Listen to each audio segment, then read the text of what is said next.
you for joining us and for witnessing us doing something different today, which is always exciting. Chad and Terry, I think you actually have the same hair. So I love that you're complimenting each other. Do you have the same hairstylist?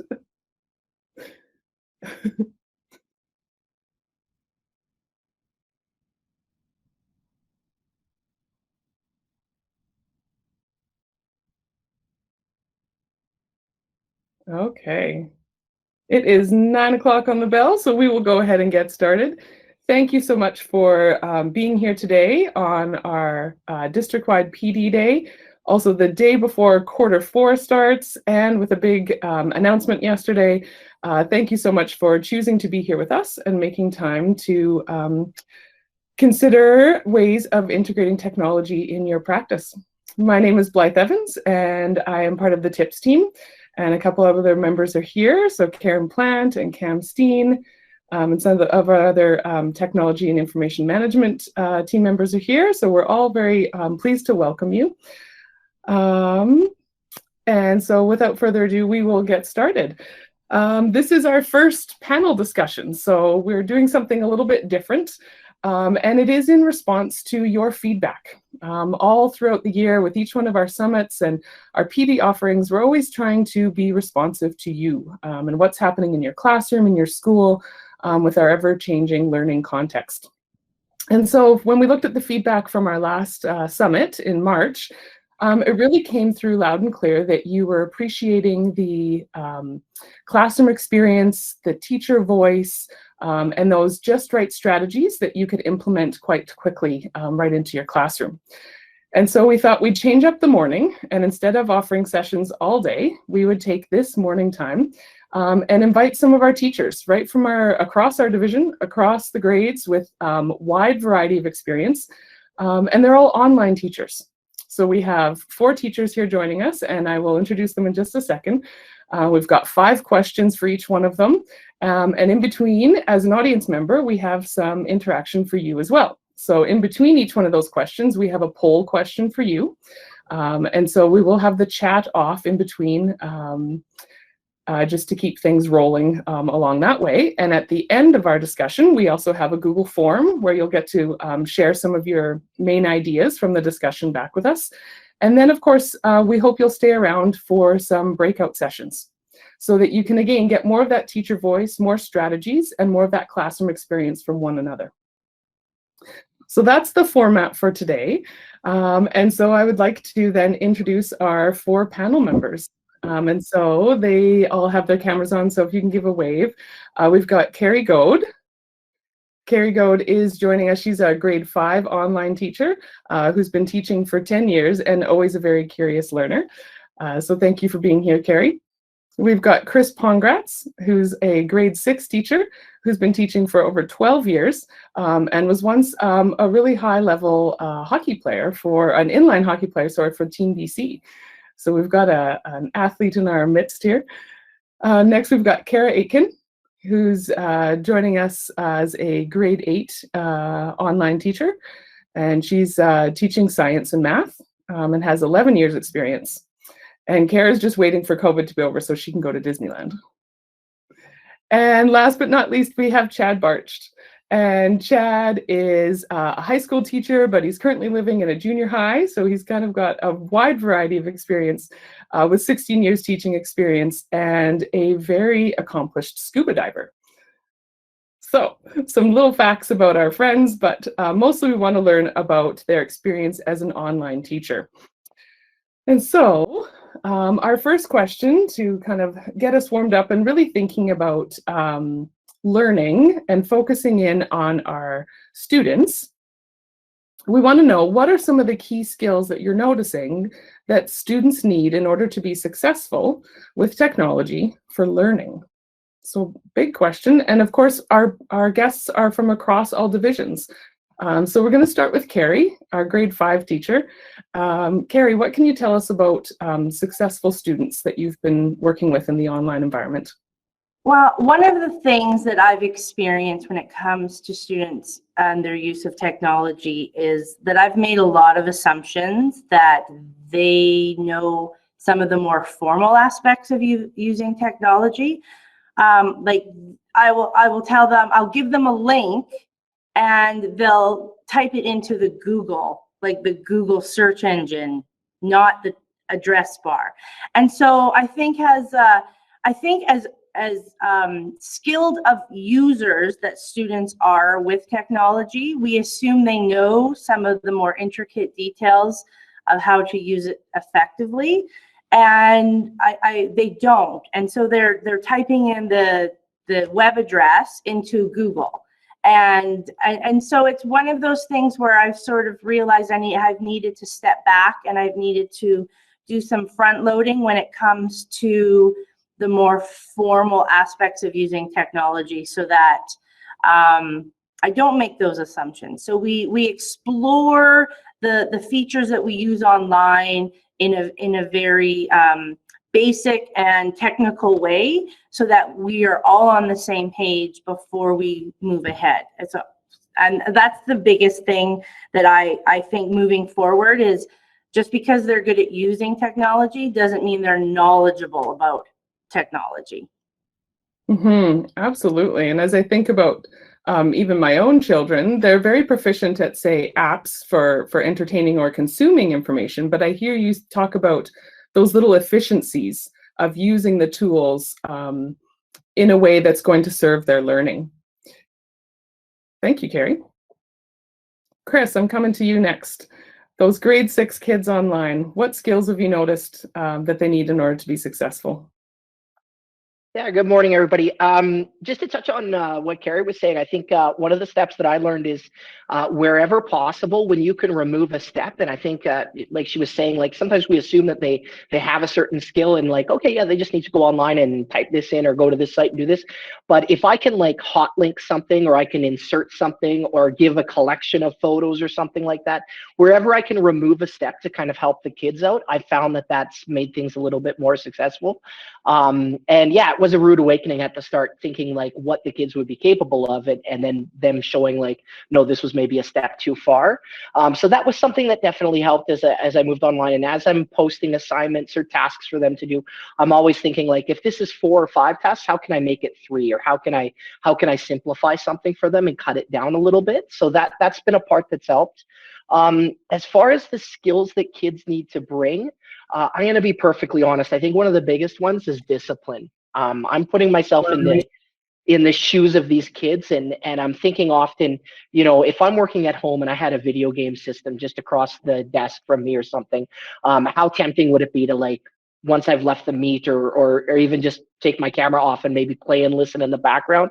I don't know often if 11-year-old me would have the discipline to actually make sure I always attend these classes and stuff. So I think the kids that have been successful online, they definitely have that discipline. They've been attending, they've got their cameras on, they've been active participants in the chat, either through vocal or even through typing. And I kind of commend those kids, because I think what they're doing is pretty, it's pretty incredible. Like I said, I don't know that, to be perfectly honest, if 11 or 12-year-old me could have had that discipline and perseverance to kind of work through those classes when I'm not being directly monitored by a parent all the time.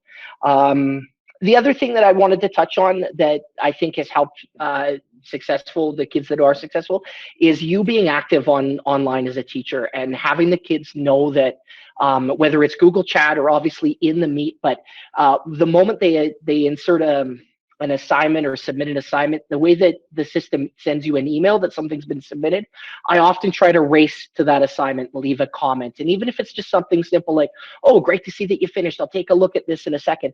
I think the more that they see that you're either active on either the Google Chat platform or even the Google Classroom, and then sending messages, they know that you're on it and that you're kind of live. So I kind of feel like it helps them feel like they're being monitored. And yeah, those 3 things have kind of helped me be a little bit more successful. And it takes a lot of work. Like, I'm not going to lie, your inbox, it just gets barraged all day. like hundreds of emails, right? So I kind of turn it into a game and just say, okay, I'm clocking in here from 8:30 to 3:30, and every single email or every single notification that I get, I'm going to try my best to respond as quick as I can. Granted, I do take some time off for lunch. I think you do need to give yourself a coffee break in there as well. But it is surprising how much time it consumes when you treat it like a game, when those emails and notifications come in outside of those meets. I'd love to watch you in action and watch that rapid fire. You know, so much of teaching is kind of being buzzing like a bee around a classroom, but sounds like you've got a real routine going there with your notifications, and sounds like chat and classroom and email. So all these different ways of connecting, and really that's what we're doing in person too. So thank you for highlighting that, but in an online world. Kara, what can you share with us from our junior high perspective? What are you seeing with those grade 8 students? I think what Carrie and Chris said resonates a lot for all of us. Doesn't matter what grade they're in. Keeping it simple, making sure it's clear, all those kinds of things. The kids that are self-motivated and able to focus do a lot better, but those kids do better in our classroom also. So that's kind of neither here nor there. One of the things that I found with the kids that aren't necessarily those high flyers in the classroom, but the ones that are willing to take risks in my online classes, those ones are the ones that I'm seeing lots of success with. So yeah, I'll keep it simple and short. And when you say taking risks, does that mean like engaging in different ways with you, or engaging with class members, or more like in their assignments? Yeah, in all of those ways. You know, willing to put their ideas in the chat, even if they're different than other people's. Willing to try a new type or new skill using the technology. You know, all those kinds of things. Taking the lead in a breakout room, because all grade 8s hate the breakout room. You know, those really sometimes small things that make a huge difference. Absolutely. So just having an open mind and being willing. And great that because I know that in the four of you as panel members, and that I know you quite well, that you also bring that open mind. So I imagine you're mirroring that back to them and allowing that safe space.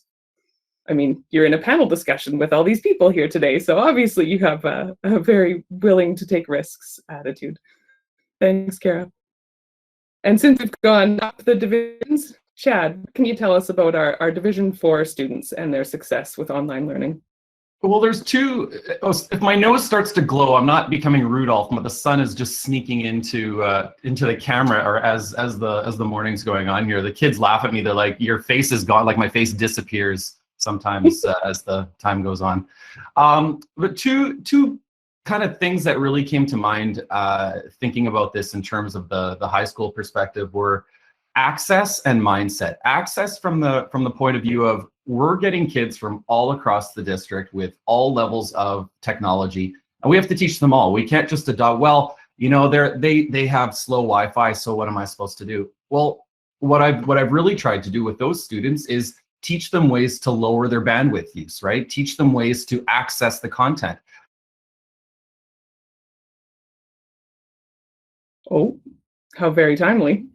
Really, I have a really hard time forcing kids who I know have those bandwidth issues. You know, you need to have your camera on. It's like, oh no, they're on Pear Deck. I can see that they're engaged. I don't need to see their face. It's okay. And then the mindset part of it is teaching, especially some of my academic kids, they like everything to be perfect. You know, they want that extra mark. They want that everything's got to be good. What do you mean I got 95? But I did that assignment. That should have gone up, according to my calculations, that should have gone up to a 96. It's like, get out of my head. But teaching them that it's okay when things go wrong, right? Because they inevitably will go wrong. Any of you, we've all been online at least a few times this year, even the teachers in this room who who are in the classroom. Things go wrong. You know, I got booted out of my own classroom a week ago and had to come back in. The kids were all like LOLing when I came back, and it's like, oh, Google kicked you out. It's like, yeah, that's funny. You know, you just have to laugh at yourself and teach the kids that it's okay to laugh at themselves as well. I had some horrified social 30 kids when they got booted out of the meeting and came back in. They're like, I'm so sorry I was booted out. I'm like, doesn't matter. It's okay. It happens. You know, just letting them know that it's all right. We just roll with it. We pivot or we pirouette or triple axle, whatever Blythe was, whatever term we were using this morning. So. Absolutely. And here again, I hear you talk about too, about taking risks, but about being purposeful with helping them troubleshoot their technology as well. So kind of the soft skills as well as, like you say, just straight up access.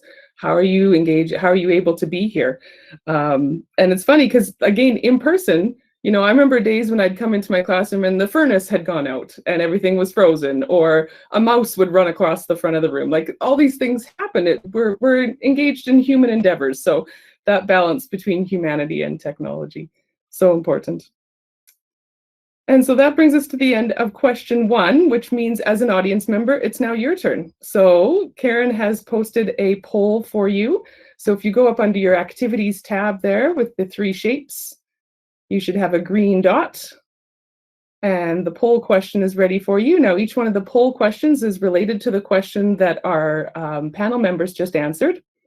And so if you'd like to click in your answer as well, and we can get a response from the larger audience, what percentage of your students do you feel have the skills to be successful in a digital learning environment?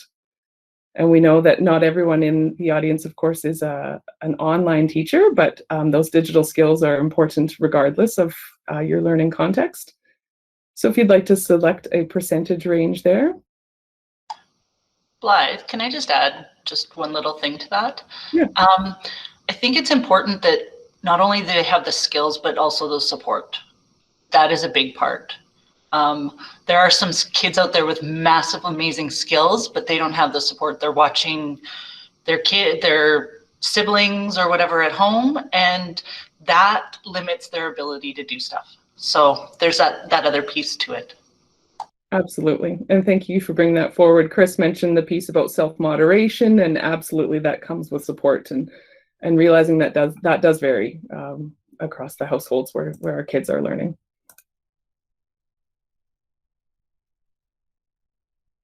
Thank you. I see quite a few people have entered a vote there, and we can see the results coming in. And so majority of people at 32 votes are saying between 51 to 75% of kids are having those skills. Second being 26 to 50%. So that leaves quite a few on the margins that still do not have those skills to be successful online learners. So good to just reflect on and hear the answers from our folks to think about what skills we can work on next. And remember that you'll have the breakout rooms at the end of the discussion to think further about that as well. So we'll move on to question 2. And question 2 is thinking more about yourselves as teachers and as educators and the factors that have helped you to be successful in this online learning world, as I know that all 4 of you previous to this year were in-person teachers. Like I said, though, with a wide variety of backgrounds and experiences. So as you think about yourself, what internal and external factors have prepared you for your technology integration? And I'm going to switch up the order a little this time. So Chris, I'm coming to you first. All right, so I'll get started with a little bit of an external factor, and I had to learn this the hard way. And I heard Blythe was talking a little bit when we first popped into the chat here. She's talking about using her laptop and how it's just not powerful enough to stream and record video. And I had to learn that the hard way too. When running an online class, I did try it from home and with my laptop, and even trying to hardwire the connection at home, I just couldn't get. It's just my laptop was just basically too old. It's just not powerful enough to run it. So I learned that I needed a new setup, and I was lucky that I guess maybe this is internal as well, because the school was able to find me a place where I could come to school and work. So you can see in the background and stuff, I've got a smartboard here. I am working in the school. I've got a dual monitor set up and everything is hardwired. And I often think, like, if everything were taken away from me in this in-school setup without those 2 monitors and the hardwired connection and having to use the school network, how I would do it from home, I think I could make it work. It would just work a little bit differently. So yeah, that's definitely a factor that I had to kind of learn the hard way. And I've definitely had the support of the admin and the school to be able to find a place for me to teach. one of the other external factors that I didn't really have any control over, but it did help me, was the fact that the kids coming to me had some knowledge about Google Classroom and how some of the processes in Google work. Out of the 31 kids that I had, 29 of them were not from my school. I had no relationship with them before, and I didn't know who they were. So I had to learn who they were online. But as we were going through that, I said, okay, so here's Google Classroom, here's our class, here's where I'm posting the assignments. A lot of the kids were like, oh yeah, we've used this before. Our teacher showed this to us. So the fact that my colleagues, even before I got them, maybe it was that spring when we went online, or even just the fact that they maybe used it in person as well, that the kids came with a little bit of background. And the fact that as a district, we've kind of supported this whole Google for Education apps and how helpful it's been. I couldn't think about running it without Google and all the little tools that we use each day. So that's definitely an internal factor. The fact that we've trained up our kids a little bit on that front, it's been super helpful for me. And that's such a great division perspective, especially now that our students are moving across the division. And as you mentioned, these are not kids from your home school, shall we say, but all that you do to help them build those digital skills is going to help them going forward in their whole K-12 career. So absolutely. Next, I'm coming to Chad. Chad, Hey, tell us about what's been supporting you. Yeah, so in terms of the external factors, very similar to what Chris has talked about already. You know, making sure having that dual monitor setup. Like I did a few weeks at the start of the year just with a single laptop, and it's I'm not gonna lie, it's a nightmare, especially when you're running. You know, you have breakout rooms and you're trying to run your Pear Deck and you have your Pear Deck responses. You know, you have to have a second monitor in terms of the technology. And I know, you know, admin almost universally is supporting this and ensuring that the online teachers are set up with this. Internally, I think a big part of it for me in terms of with working with technology has been curiosity throughout the course of my career. Just always wanting to try something new, always wanting to, but not technology for technology's sake, like letting the problem drive the solution. So that'll be one of my next answers for one of the next questions. So I won't get into where I'm going to go with that. I want to give away that answer, but always staying curious. And I've had a fairly varied career working with teachers throughout my career as a lead teacher for technology, being a department head of technology when I was a high school teacher at Queenie. And helping, it's almost like that teaching teachers to have that aha moment, you know, that moment that we kind of, you know, search for as teachers. We go for that next hit of when a kid get that look of aha, and the kid's like, yes, it happened again, right? I love that moment when I've helped teach, you know, another educator some of those skills as well. So I think that's one of the big things that really drives me, is not only curiosity for my own sake and for my students' sake, but for helping my colleagues as well. Fantastic. And as EdTech leads, we rely on that so much in our schools, that you really are on the ground floor and really supporting what can be impactful technology integration. And as I hear you, you know, I know that online learning has created those challenges where you can continue to be curious, but you had that prior to and coming in. So thank you for illuminating that. Kara, I'm coming to you next. Tell us about your successes. I think one of my biggest external factors was the fact that I've got this really amazing collab group of teachers that are teaching the same thing as me. I am new to teaching grade 8 math and science, so I was coming in with nothing. And this group not only helps with resources, but it also helps just with that support, you know? It can get a little bit lonely as an online teacher. So having that group of people around me that is having that same experience, we can have shared conversations. We meet weekly, and we have a Google chat going. It really makes a huge difference when it's before the collab group and after the collab group for me. That it was like night and day. I think taking risks, like we talked about before, not afraid to make mistakes in front of the kids, with the kids, things are going to go wrong, and just how do we work our way through this? And it's really a good teaching moment for myself and the kids. Sometimes they have the solution that I don't, right? And then I think the last one is figuring out what works for both the students and myself. I've gone through lots of different programs this year, trying things out, and something works for me really, really well, and the kids hate it. It's awful. There's parts of it they don't like, and that's not going to be successful. So I have to, we have to work together on this. It's gotta make the learning good for all of us. So those are some of the external and my background knowledge coming in obviously has helped, but I have learned way more this year than I have in the past.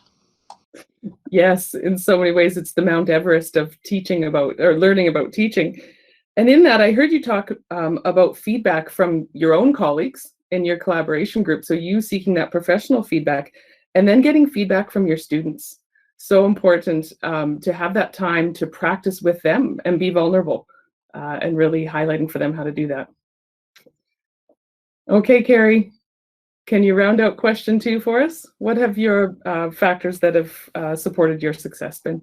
Well, it's funny because I think about internal and external factors, and I think of like the hardware factors versus the humanistic factors as well that we've kind of all talked about already. And one of the things when it comes to internal factors is ask questions. And like Kara said, if you can align yourself with a group that you can collaborate with, I honestly don't know how I would have survived this year if I hadn't found my group back in September. And that was through social media. So that kind of goes through the external factors. Not everything needs to be in your building or in your professional circle. I have learned so much by finding groups and connecting with people through social media of all things that has really helped, whether it's advice or support and just throwing questions out into social media. You wouldn't believe the amazing things that can come back to you. And then, like, for example, the hardware part of it, when we got thrown into this last spring and I'm trying to hook up my ancient laptop with a second a monitor, and I'm not sure what equipment I need, and I don't know what cables are called. And it was just a matter of throwing that out into social media. And a friend of mine from like 20 years ago hooked me up with a tech guy that she knows in Sherwood Park, who set me up with exactly what I needed, gave me the sweetest discount because he feels sorry for teachers. And it's just ask and you shall receive. And so the key is to ask, is sort of what I'm trying to say. Ask as many people, do not suffer in silence. And then again, part of what Kara had said was ask your kids. Not only to give you feedback, but your kids are an entire source of knowledge, and they're a resource in itself. That you don't need to be the keeper of all the information and the holder of it, of knowing all the answers. That they can teach you just as much as you can teach them, which I'll embarrassingly say some days I think they teach me more than I teach them. But anyways, so it's out there externally and internally. I think you just need to, ask for it. Thank you. I must say, all 4 of you really inspire me. And the connectedness in all of your answers about being curious and asking for help and believing in community, staying connected. That's what teachers are at the heart of it. And even through being isolated and having to gain all these new skills, you guys still continue to do all those things. So thank you for sharing your personal successes and what's helped you to get there. Audience, it's your turn. Poll question number 2. And remember that these are related to the questions that our panel members are asking. So if you head back on over to the activities section, poll number 2 is there. What factor, and we're asking you to choose only one, what factor has helped you the most with your technology integration? Has it been professional development, access to technology, opportunities to practice, support from your colleagues, or of course other? And maybe in the other, maybe that's something that you can share in the Google form at the end as we ask for some salient themes from today's discussion. So you can go ahead and put in your vote. I know we're asking for just one, and even from our panelists there, we heard them touch on all 4 of those. But which one has made the most impact for you in this last year?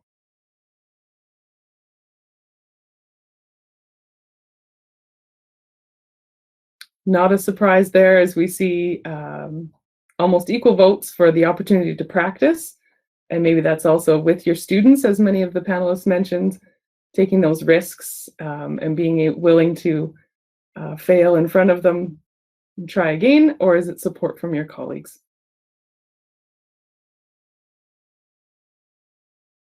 We'll let you cast your vote, and we'll line up question 3.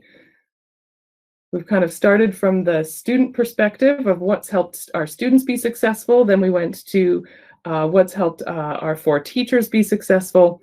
And now we're thinking about specifically honing in on that professional development, but also professional learning. And I already heard a few of you mention kind of ways that you've been connecting to continue your own learning. But going specific for us here, how do you continue your learning for technology integration? What are those strategies, those specific connections, or ways that you have found what you need for your own learning? And for this question, Kara, I'm coming to you first. Okay, I think number 1, and for all of this, it's conversations with people.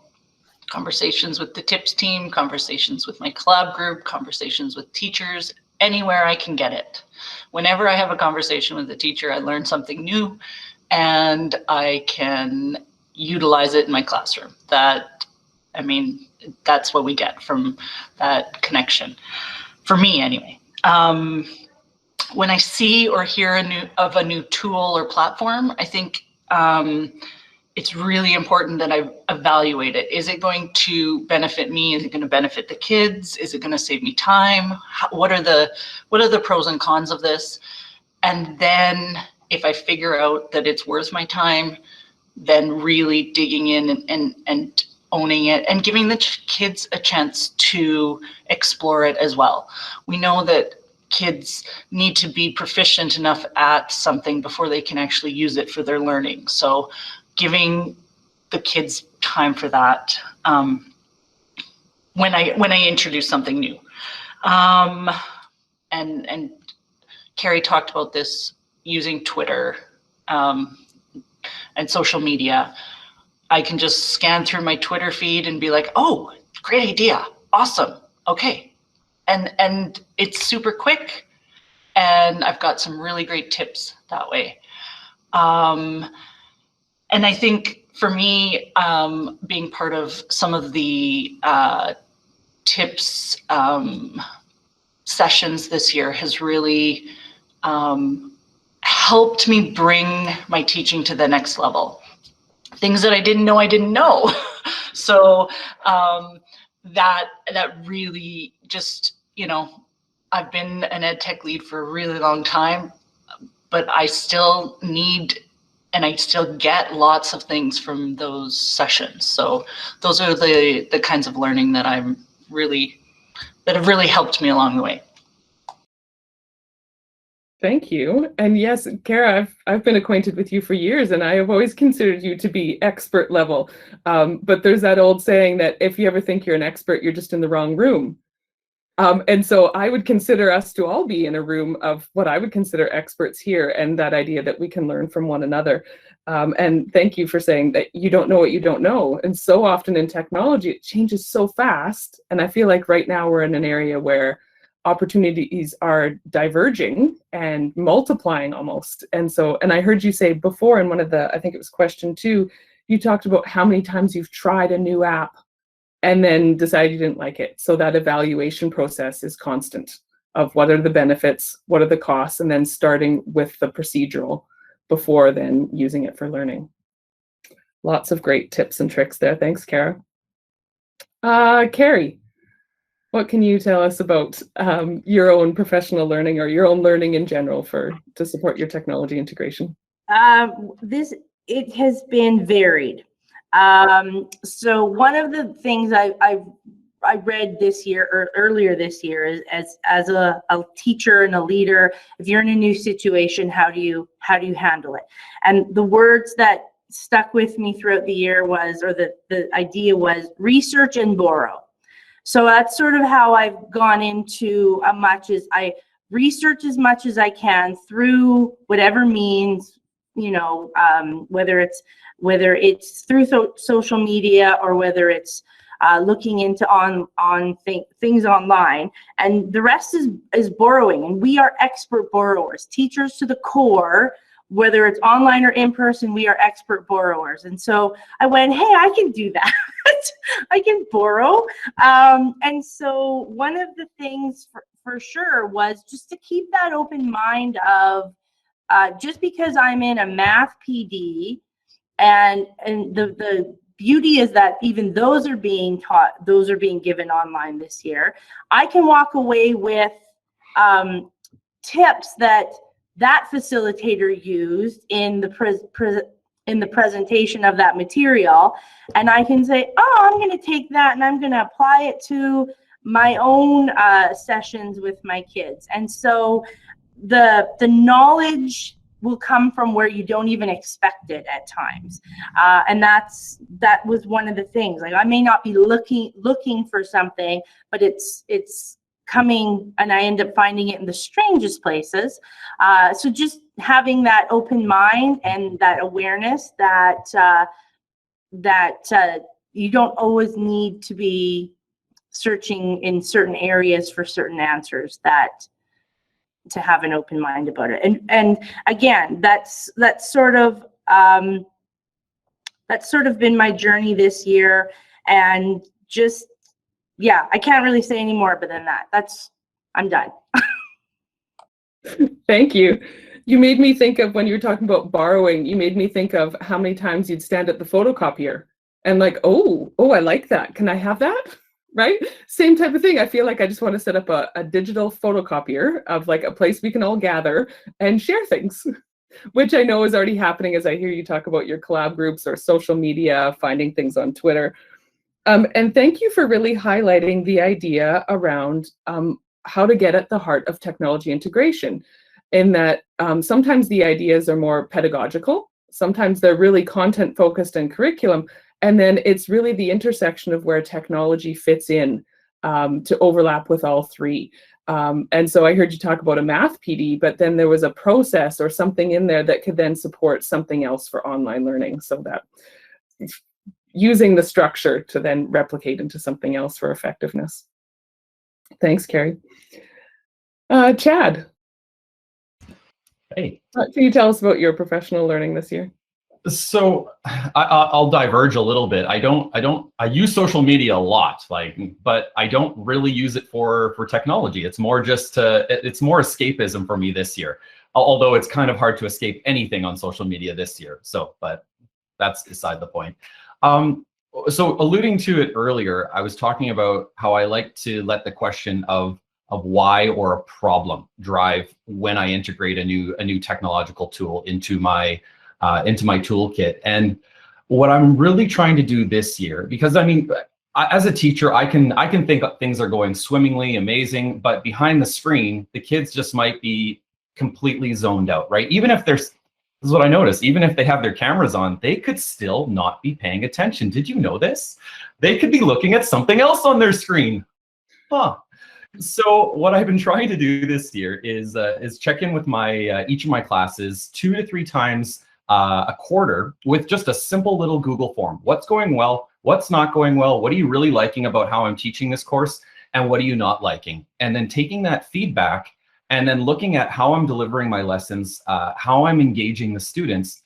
And then if there's a problem, if there's something that needs to be fixed, looking at the existing suite of tools I'm already using. So looking at, is there a fix for this within the Google suite that the kids are already using? No? Okay. Is there a fix maybe using Pear Deck? No? All right. Now I need to sort of, get outside that bubble and start to, have these conversations with the tips team. I'm sure you've gotten, emails from me with weird, you and Karen and the rest of the team have gotten emails from me about just weird things throughout the year.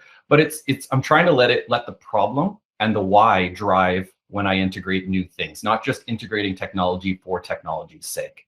But what's really been driving it for me this year is where the kids are at, letting the kids tell me what's working and what's not. Because if we don't do that, I mean, that's kind of the core. It's kind of our core purpose here, right? Is the kids, not the technology, not the tool, not whether the Wi-Fi is fast. It's, are the kids actually learning it? And if they're learning it, we're good, right? So Absolutely. I hear you talk about your classroom like it's a bit of a laboratory where you're learning about learning, and really your subjects are your kids, and so much so. And thank you for highlighting that it's not always about the what of technology integration, but more so about the how and ultimately the why, and really allowing your students to get to that and even thinking about their own learning with technology and letting that be the driver. Thanks, Chad. Chris, I'm coming to you. What can you tell us about your own online learning and what your supports have been? Before I get into that, I just wanted to share, Chad kind of reminded me of a funny story. I've got a little guy in my class, he wears glasses. So he's got his camera on, and I can always tell when he's on another screen because the game starts to reflect in his glasses. And I know that's not what's going on in my meet. So just kind of funny, like the things that we catch kids online that would never happen in person. Yeah, so how I've continued with my learning, first off, I just want to give a big shout out to my grade 6 collaborative group. I can see 4 of them are in here today. Jolene, Karen, Pat, Maria, hi. I'm not going to lie to you guys. Like, I don't think it's realistic for us to be able to make, slideshows for every single course, especially if you're teaching elementary and you're doing new subjects and new topics each day. So if you can connect online or through email, I know there's Facebook groups as well. Get on board with the collaboration group. There's also a massive grade 6 Google chat that I'm a part of as well. And I've grabbed some ideas from them as well. So yeah, I'm definitely not doing this alone. So how I'm learning about new sites and new activities and new things that you can do with kids is through that collaboration and sharing with that group. And that's been super helpful. I don't, for anybody here that started online in September, you might remember we had this big email chain that was going around the district and people were like, when are our lists coming and when do we start and all this stuff. And what kind of came out of that chain was a lot of people did end up connecting and making some small groups and directing people towards Facebook so that our email wouldn't fill up each day with everybody's response. So yeah, it was a little bit messy the way that it started, but I think some good things came out of that because that's how I found my grade 6 collaboration group. And the idea that I can go, we've made like a fake Google Classroom and we post a bunch of slideshows and activities and things for kids to work on and resources. I wouldn't be able to sit down and create all of those. There's just not enough time in the day to make that much material. So yeah, that's been a big part of my learning. I know there's a session later on today that's being run by another teacher that's talking about TeacherMade, which is a new website that you can take PDFs and do a lot of editing and work with kids online. And that was something that I directly learned through my collaboration group as well. So yeah, just discovering these things and connecting with people, that's been a big way to learn about things and how to improve processes online. Absolutely. That core value for collaboration has come out, I think, through every question so far and each one of your answers. So thank you for highlighting that. And really, that's what brought us here. This was the feedback that brought this event on. So we keep hearing that over and over again. And just to highlight that if you do have those questions or those things you want to share, we do have the EPSB Edtech Currents community. Great place to connect, share those ideas. There's over 1,000 teachers now connected there. From across the division, different grades, online teachers, in-person teachers. And so sharing those ideas and continuing to build that community can put all the voices in one place. So if you're not already joined, head on over to Currents and look for our EPSB Edtech community. And thank you for your responses to question 3 there. And so that brings us to our audience poll. So your poll question is launched. Thank you, Karen. And this one is specific to social media, as we heard that come through in the question there about general professional learning.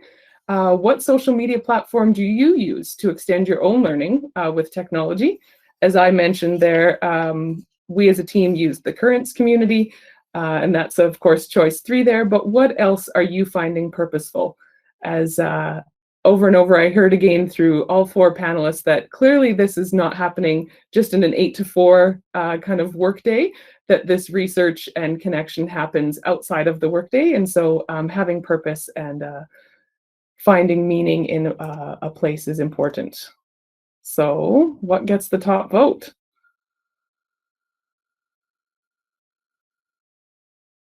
Yeah, not surprised to see there, Facebook, also YouTube, couple votes for Twitter. Maybe I was plugging the Currents community there, so I want that one to come up a little bit. Yeah, and then of course, yeah, the idea that social media isn't your thing, as Chad mentioned, or maybe it's for personal connections instead. But knowing that it is there if you're ready and looking for some professional learning outside of the formal offerings. So thank you for voting and putting your voice into our conversation. We have our last formal question, and then of course a wrap-up question to round out the hour. And so, panelists, you've been sharing lots of ideas with us and really appreciate it.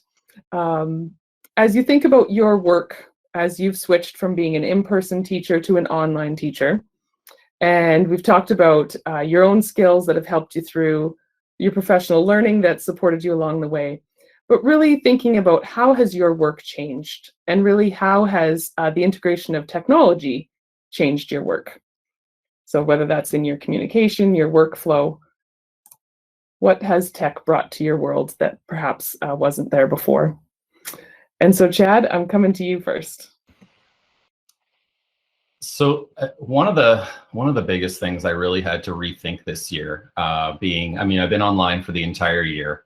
I've really had to rethink engagement and how I engage students online, especially even in classes where you have the majority of the students who do keep their cameras on.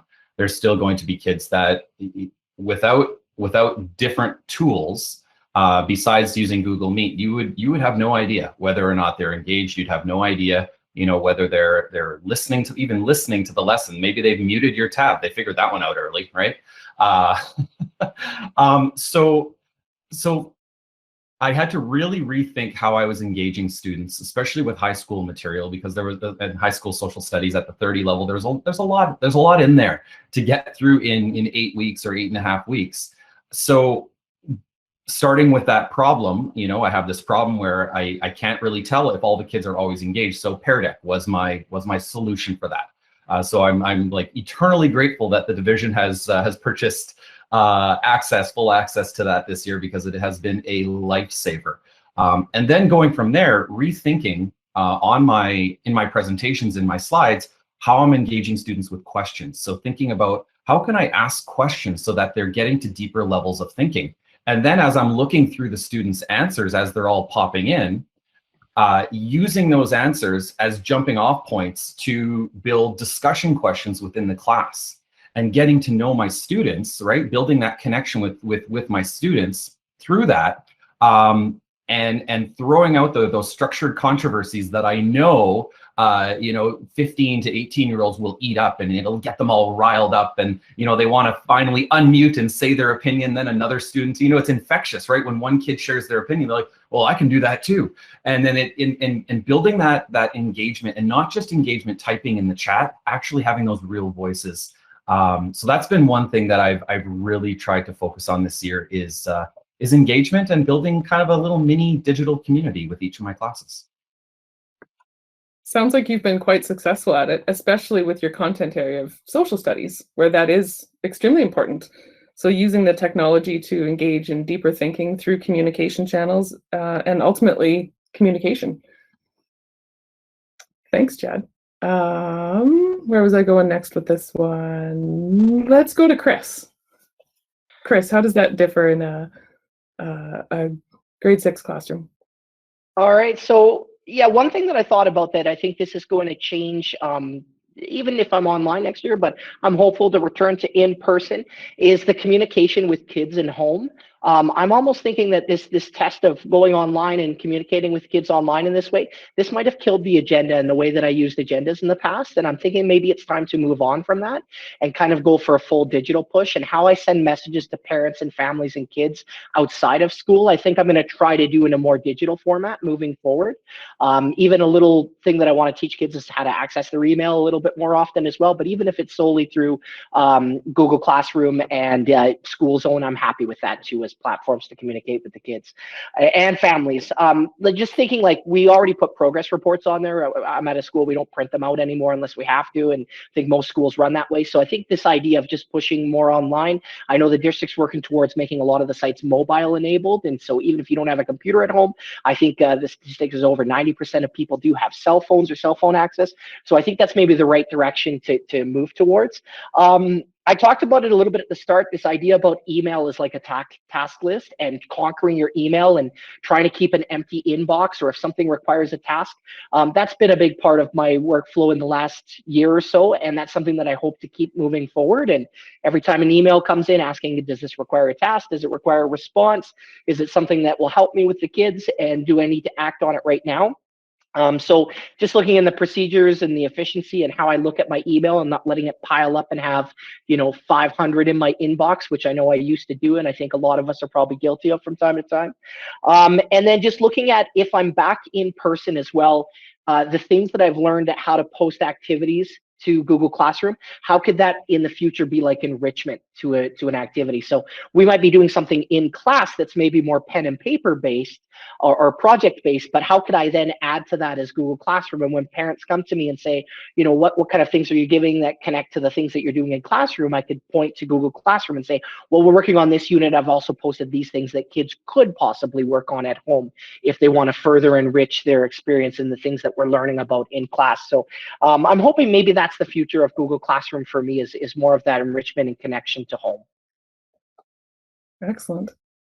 Yeah, great connection there, as I heard Chad really talking about in-class communication, using Pear Deck for engagement, and still the theme of communication, but thinking about that homeschool communication. And great to think forward of, you've developed and took time to develop all these digital skills and continuing to use them, and like you say, just shifting slightly what the purpose is. Great to think forward to that. Carrie, what does that look like for you in terms of your online teaching world this year in grade 5?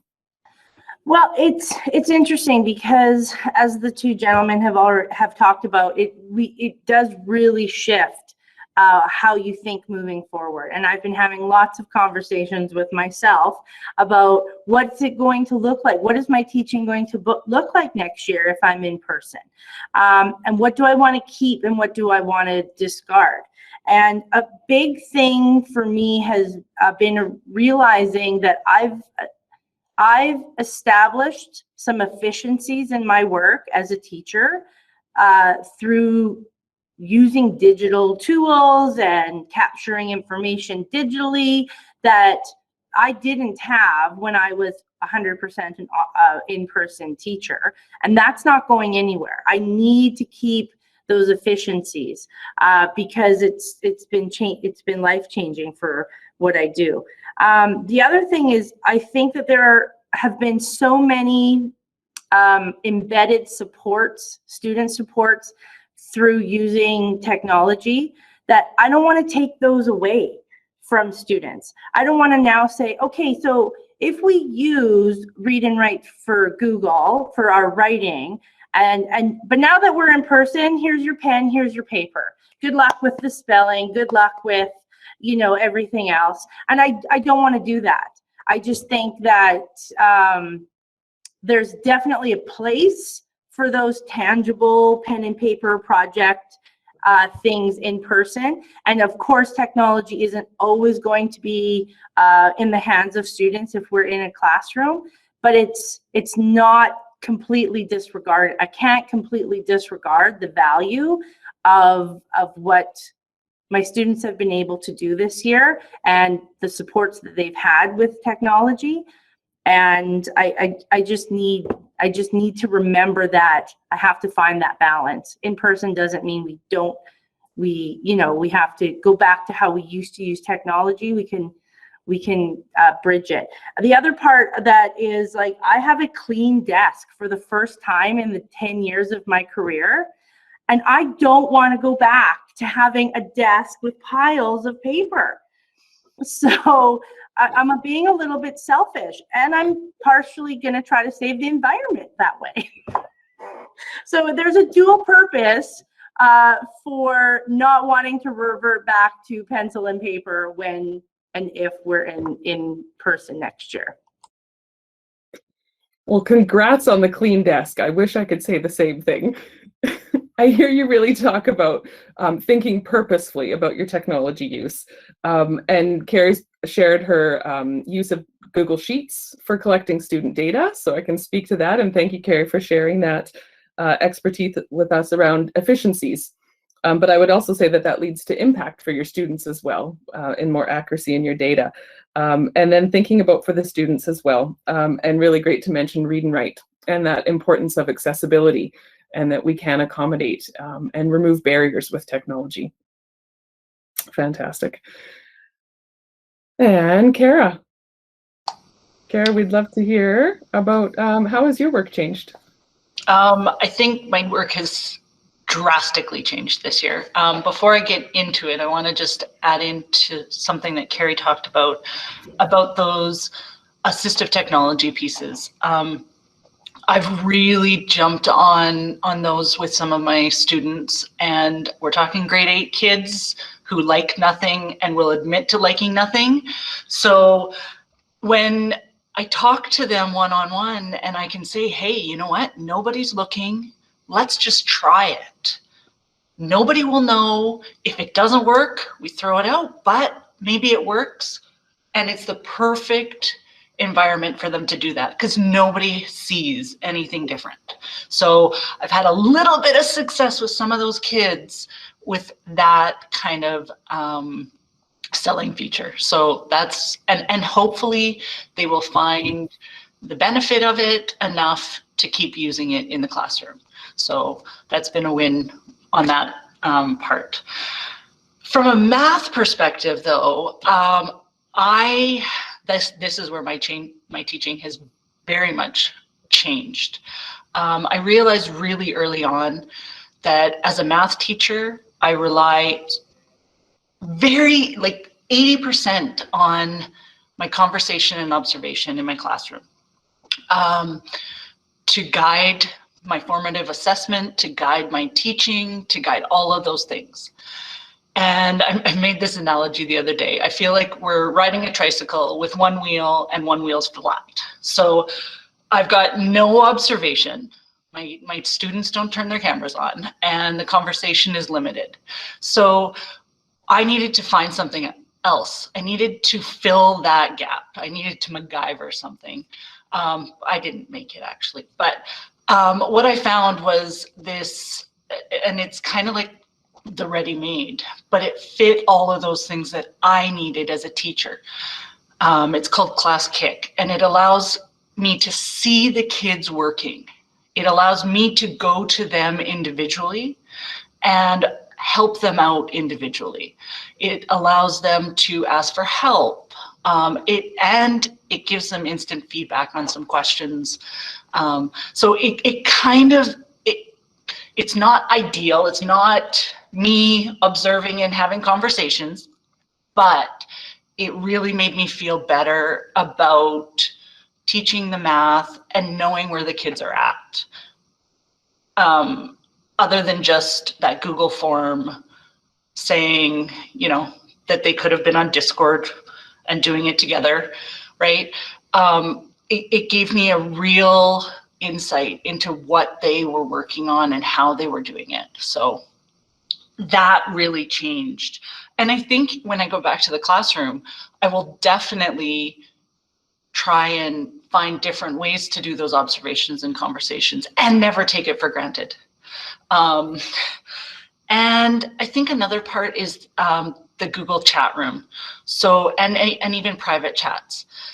Again, grade 8s have the weirdest hours probably like high school and probably some like grade 6s that you wish didn't, but they email me or text me at 10 o'clock when they're doing the assignment when they have that question, right? They don't have to wait till tomorrow morning. I'm not going to answer it at 10 o'clock, but it's there and there's a record of it and I can address it. So that gives them voice whenever they're doing their assignments. And I think that's super powerful. And even back in the classroom, I'm not going to get rid of that. Yeah. Oh, I think you're just frozen a little bit there, Carrie. Okay, back now. I was making sure it wasn't me. You know, all four of you touched on really your technology integration, but for the key pieces of what would just be education.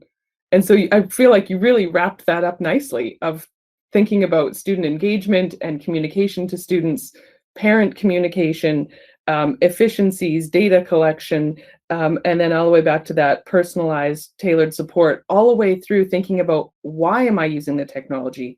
How am I using it? And then picking the tool that's just right. And so I've heard a few of you mention some third-party apps that you're using, and great to hear that you're evaluating those and making sure that things are in place so you can use them. And then I also heard you say coming back to G Suite and coming back to our Google Apps and balancing what's new and novel versus what's familiar. So great messages all the way through. Thank you so much. We do have one more poll question. I don't see, there it is. Poll question number 4 is launched. So audience members, your turn to have a voice in our conversation, thinking about how technology has changed your work in teaching.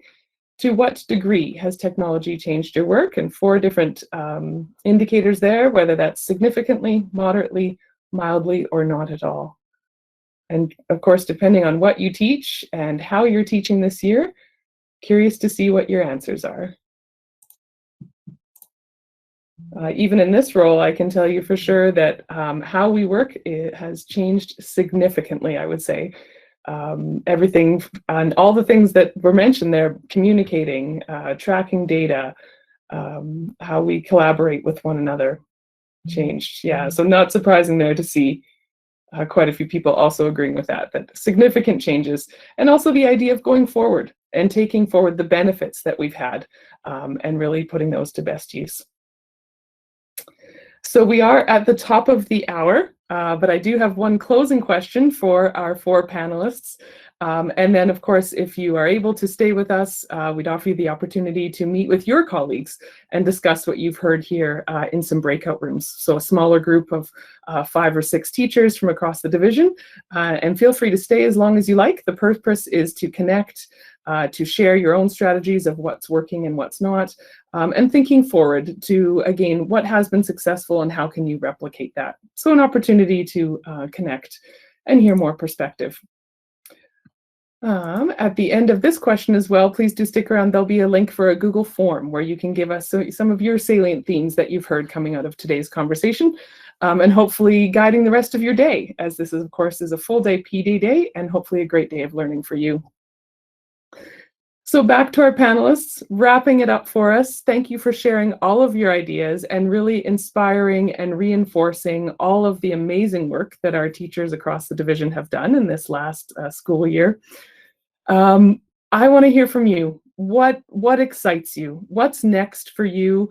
What are you thinking as you anticipate not just Q4, but into our next school year? And for this one, I'm coming to Carrie. I touched a little bit on that last time about wanting to really find a balance between keeping the things that are going so well with technology integration with being in person and not just completely separating the two. I really hope what's next, and this is a little above my pay grade, but on my wish list would be that hopefully there is a greater appreciation for the need to have one-to-one technology in schools. I just do. Like it should not be, I have to plan my lessons and I have to plan my weeks and what I can do for my kids around the 4 classrooms I have to share the Chromebook cart with. You know, like, I just feel like we're doing such a disservice, not us as teachers, but I feel like the bigger picture, that there's a disservice to our students when we can't put technology in their hands when it's needed. Not all the time, obviously, but when it's needed, and not when it's on the schedule. So, but for me, again, like, I really look forward to going back to in person, hopefully in the fall, but then melding my two worlds. That's what I look forward to. Wonderful. Thank you, Carrie. Kara, what's next for you? Well, I think Carrie said it really, really well. It's taking what we've learned and just integrating it into what we already knew. I think I'm so glad that some of our students have had this opportunity. Some of them definitely appreciate school so much more. Some of them have learned so much about their own learning, about technology, about the choices that they have out there. It's not just, okay, this one way. And I would like to be a fly on the wall in some of those classrooms when these kids go back and their teacher tells them to open a Google Doc, and they're going to be like, well, but what about this? This works way better for this activity. Can I use this? So I look forward to those conversations kind of coming out of this. And I think for myself, for Q4, I'm gonna, like Chad said, I've really gotten feedback from the kids along the way, what's working, what's not working, and working with those things. Fortunate enough to mostly keep the same kids throughout the year, so we're just building on what we've already established and getting through these nice warm months and seeing where we go from there. Wonderful. Thanks, Kara. Chris, what's next for you? Is this where we get to get on our soapbox and talk about some? Yeah, I do have some wonders moving forward, because I feel like what we've done, it's like a Pandora's box. Once you've opened it up and you've started online education, the fact that maybe the district could go back to, okay, everybody back in class and we'll go back to the way things were, I think that maybe never will happen. So I'm interested to know moving forward for the teachers that do continue online, a little bit about like the accountability around attendance and engagement. I know we talked a little bit about cameras on and off, and it's kind of like a catch-22 because you're trying to create a community online, but then if you have no cameras and you can't hear the kids, that distracts from that whole idea of creating community. So I'm interested to know what work might be done moving forward around that, because you definitely want to create that community, but we've got some barriers still around that. And then with attendance issues, obviously we're in a pandemic right now, so I understand that some things are maybe not being followed up by a lot of schools like they normally would, but I'm interested when things do return to some kind of normality, like what attendance procedures might be put in place for online learners, and how can we maybe better intervene and help those that are having some difficulties with that.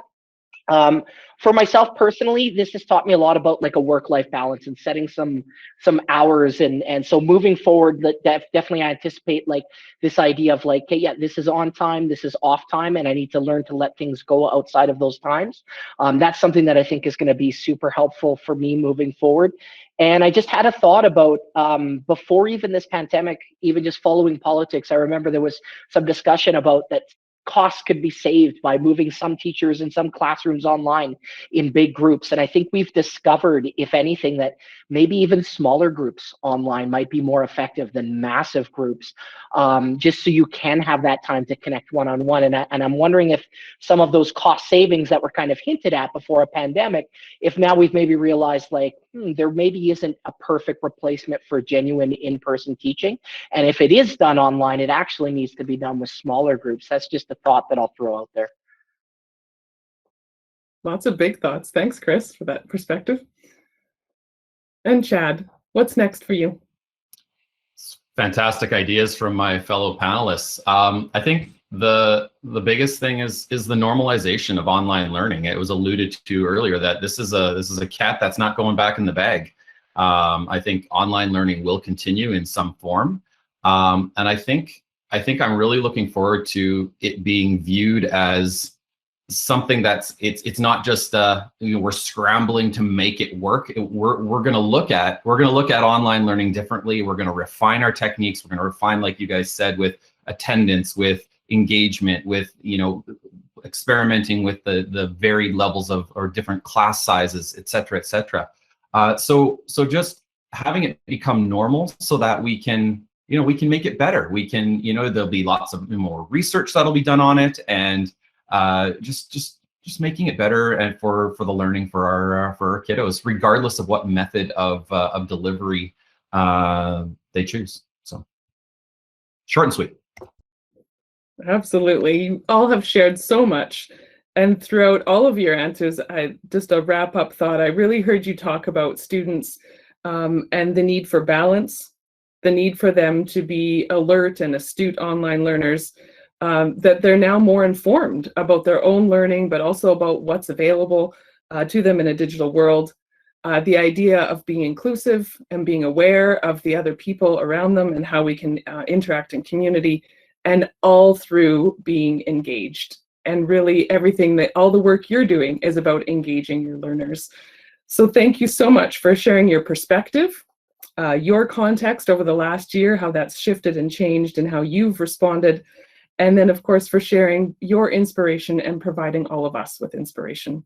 Really was a great way to start a PD Day. Thank you to our audience members for being here and for listening and taking part in the polls. And so this brings us to the end of the formal panel discussion. Karen has popped a Google form into the chat. And in there, we've asked you for a one-word description of a big idea that you heard coming out of today's discussion. There's 3 of them there that you can put in, so 3 one or maybe 2-word answers of big ideas. We're going to take all of those and pop them into a word cloud and see what comes out the strongest, and let that be the guide for our breakout room conversations.